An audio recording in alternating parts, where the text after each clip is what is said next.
Mais je pense que déglu situer les problèmes, parce que vous parlez de CNRA. La CNRA, pour moi, c'est juste un acteur de l'État pour gérer un domaine de la régulation de l'audiovisuel. Pour moi, la CNRA ne contrôle pas la culture. C'est les gendarmes de l'audiovisuel, en quelque sorte. Pour moi. Donc, le champ est vaste.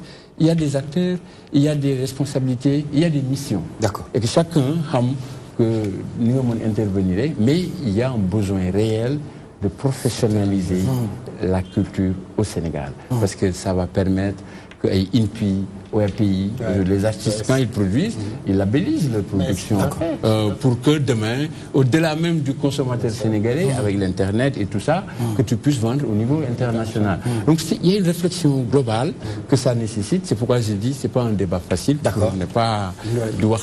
Très bien. Donc, nous avons culture, hein, mais nous avons tout musique carrément. Nous avons enjoy tous les jours. Nous avons avec qui mooy Awa Badji daf leen di neex lool ndax léeg-léeg ma déglu si seen casque yi ay namaray ma ne kon di moo xew temps yi ñuy ko mais aujourd'hui dañu gis benn dualité entre Pape Diouf, leader de la génération consciente, et qui nga xamante ne mooy Wally Ballago Seck, leader du Ramadan. Aujourd'hui, on ne comprend pas. Il y a une certaine dualité. Les dualité boobu dem na ba kenn bàyyeetul xel ci yeneen artistes yi. Il y a Viviane, il y a Titi, il y a El Hadj Keita, Momo Dieng, Tarba Mbaye. Mun naa lima ñoo xamante ne mais lan ngeen jàpp ne que ne loolu moo tax tey dualité boobu nekk ci kanam. ñi wax Pape Diouf ñi di wax kii di wax kii maa njëkk joué fii kii maa est-ce que loolu bokk na tey luy enrichir jàppale ñu ci suñu biir culture rawatina ci dolli ci musique sénégalaise Papis. waaw c'est une question bu xaw a complexe la parce que man ñaar ñëpp liggéey naa ak ñoom ñaar si ay at yu bëri. musuma gis dualité pour dire vrai hein. Pourquoi musuma gis dualité peut-être man su ma ñëwee su ma liggéey laay def. J'ai accompagné les deux artistes si ay événements yu mag a mag. D'accord. Personnellement, je suis très proche de Wally. Suma rakk la suma xarit la. D'après li ñuy échanger si liggéey ak si façon de faire, si démarche am wala si façon am, wanuma fréquemment moi je suis libre. Oui, bien sûr. Wala luy nuro dualité ak Pape Diouf. Pape Diouf aussi idem. C'est un ami ñu bokk def lu bëri loo xamante ni yàgg na parce que man.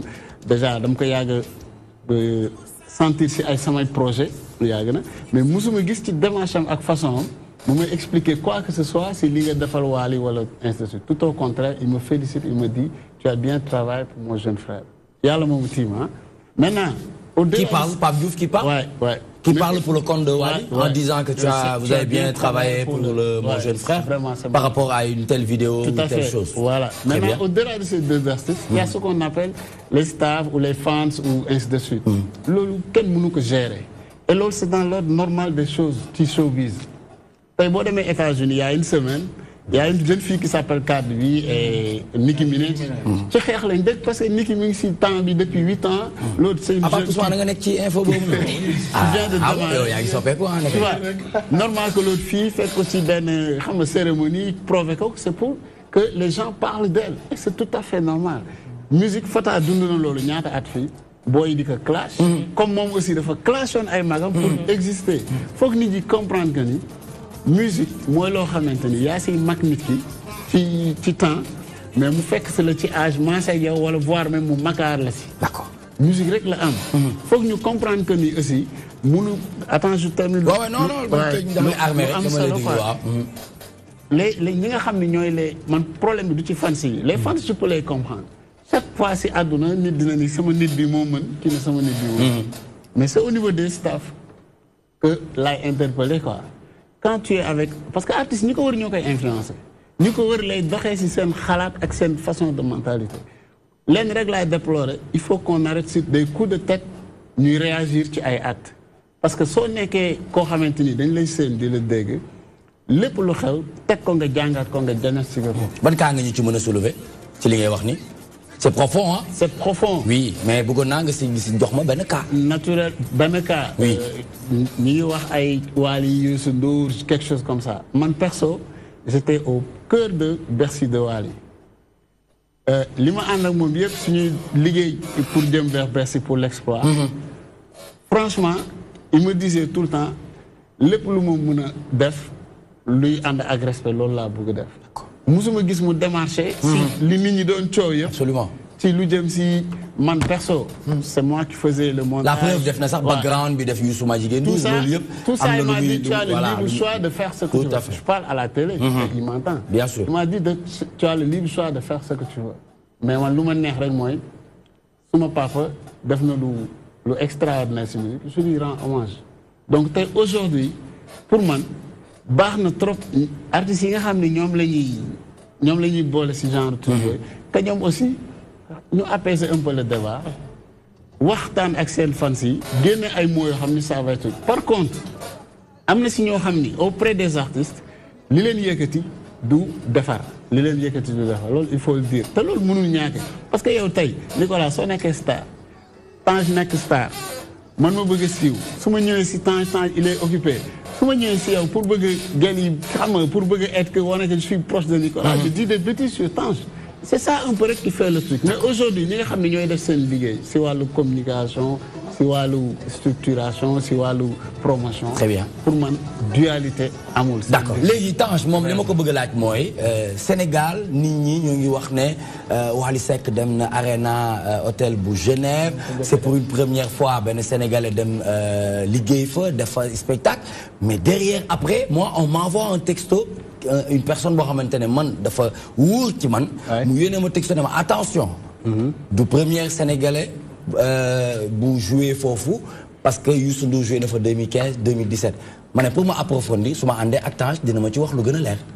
Tout d'abord damay simi casquette directeur exécutif de l'OMAR. waaw non fu mu toll nii moom en tant que Tange Tandian le journaliste. D'accord. Tange Tandian qu'on surnomme l'homme des grands événements. Mm-hmm. Je crois que j'ai travaillé. C'est l'homme des grands événements ah ouais. Je crois que non. Ça non mais loolu dafa am mais on l'a vécu aussi hein. Je crois que j'ai travaillé avec. peut-être léegi da nga dellu ginnaaw tuuti rek. Non j'ai travaillé avec Youssou Ndour. D'accord. Jusqu'à Ouzin Keita. Par respect nag de Youssou Ndour jusqu'à Ouzin Keita amul benn événement bu mag bu am à l'international boo xamante ni j'ai pas participé à cette réussite. Très bien. Commençant par Youssou Ndour, Wally Seck, Pape Diouf, Viviane, Titi, Coumba Gawlo Seck, Assane Ndiaye, récemment bi ci mujj mooy Sidi Diop quand on était à Paris au mois de mai. Donc xam naa luy événementiel xam naa luy organisation. Tout à fait. muy en Europe muy aux États-Unis muy au Canada. Donc tey lenn laa jàpp. Wally Seck c'est le premier Africain qui a joué à Arena de Genève. Où est l'information? Pour moi, ça c'est pas l'information. De me rejoindre Papis sur le Moron. Il n'y a pas de dualité entre les artistes. Que ce soit avec Pape Diouf ou Wally Seck ou Youssou Ndour, il n'y a jamais eu de dualité entre ces personnes. Que ce soit avec Viviane ou Titi, il n'y a jamais eu de dualité avec Coumba Gawlo Seck, avec Sidi Diop. Parce que ku ci nekk wéet naag yow. Wéet naag yow. Koo xamante ni saf nekku fa manager nekku fa ma dégg lu baax li ngay wax ci sa morom. Mais li kiy wax la ret musique moo complexe da ngay dem ba tollu foo xamante ni sa staff ñu la entouré ñoo lay accaparer parce que yow dootoo am benn vision dootoo gis lu bare. Je te donne un exemple Pape Diouf day jouer parfois pare jouer génn peut-être ñu bëri ñu ko wër ils te disent que non mbër toj nga fii def nga lii ma jël sama téléphone ma ne ko Pape mu ne ma ne tu as fait rien de bon mu ne ma ah bon ma ne ko si ma ne ko tu as joué en live mais seetlu naa ni que way bi dafa gudd.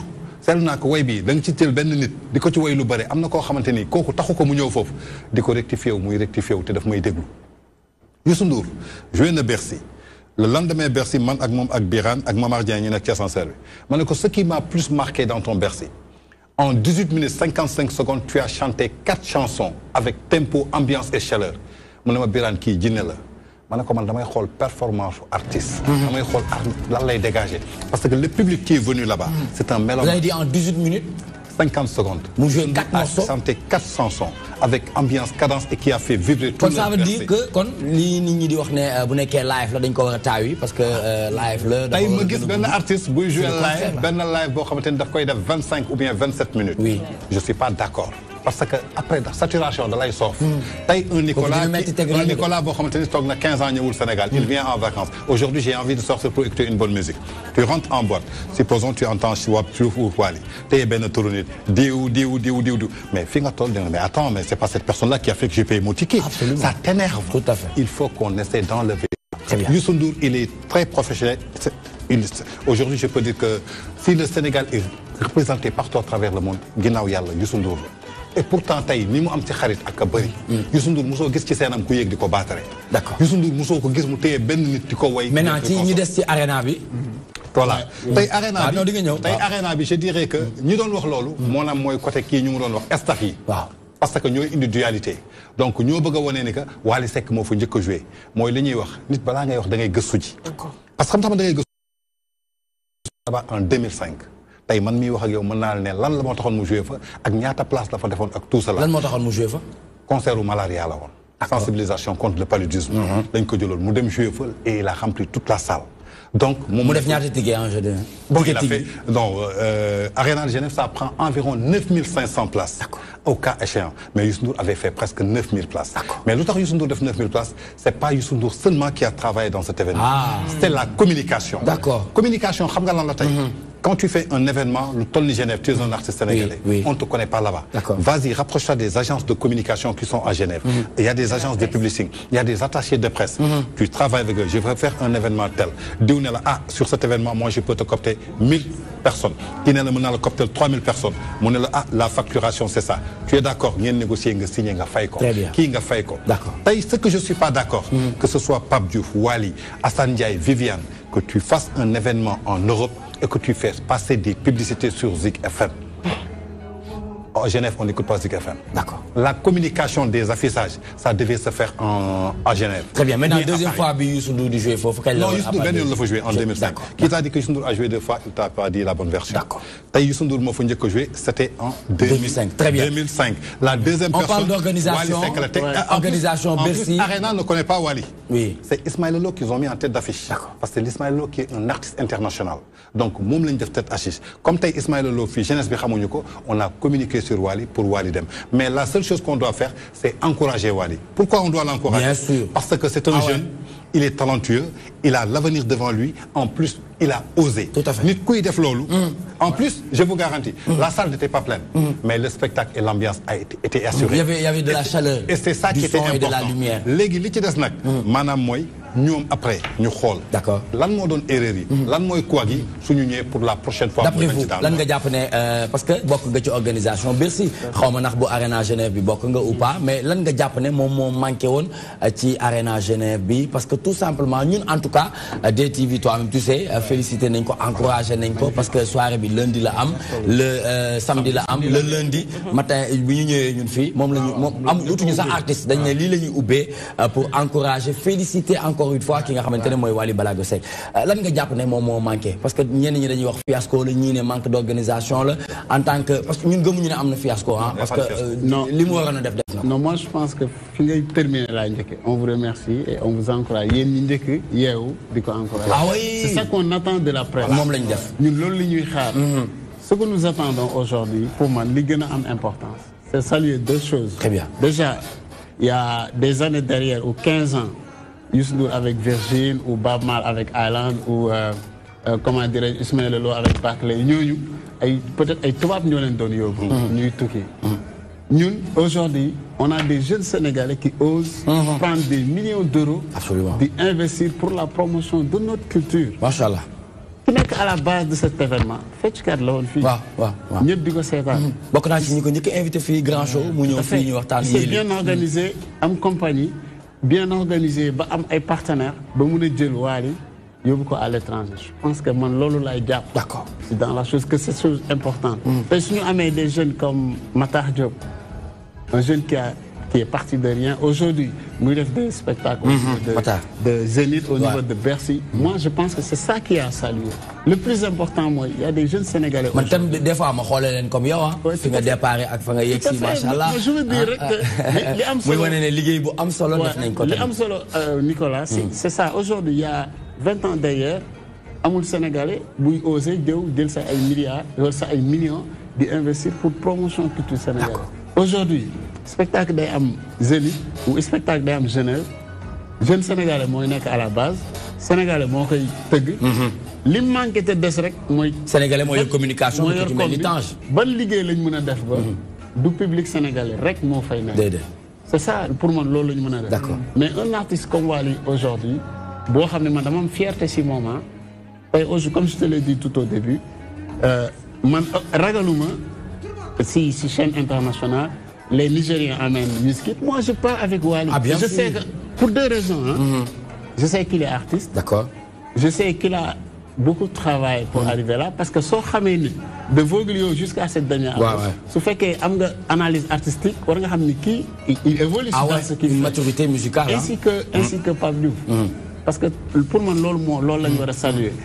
Quand tu as un manque d'organisation, tu sais que tu fais que tu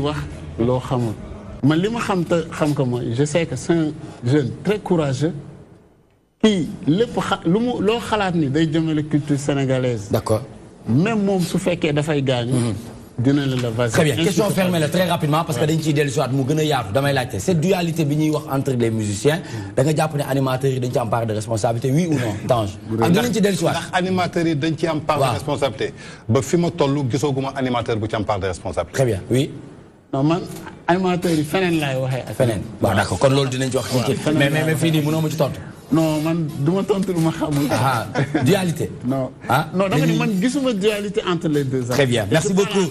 On y reviendra tout à l'heure. C'est toujours dans toi-même, tu sais, le rendez-vous incontournable. Nous avons Omar Te, qui vient de s'installer un nouveau bureau et